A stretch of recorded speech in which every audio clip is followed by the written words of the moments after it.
যারা ভাবছেন কেন মেসিকে দেখতে এসে শুধু মেসো আর মাসিদের দেখতে হয়েছে, তারা আসলে একটা নিখুঁত মডেল বুঝতেই পারেননি।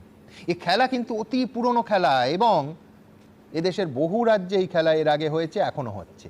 শয়ে শয়ে কোটি টাকার বিনিময়ে কোনো আন্তর্জাতিক তারকা আসবেন, মাঠে নেবে, হাত নাড়বেন, এবং সেই মাঠে রাজনীতির কুশীলবরা বুক ফুলিয়ে থাকবেন। রিফ্লেক্টেড গ্লোরিতে তারা উদ্ভাসিত হবেন। আর ভোটের সময় প্রচারের হোর্ডিংয়ে, ব্যানারে বারবার এই ইভেন্টটার উল্লেখ থাকবে। প্রায় অনুচ্চারিত স্লোগানের মতো থাকবে যে মেসিকে কলকাতায় আনলো কে, দাদা দিদি ছাড়া আবার কে। আর পুরো খেলাটার মধ্যে ফাঁকতালে নিশ্চিন্তে পয়সা কামিয়ে নেবেন কোনো একজন স্পোর্টস প্রমোটার।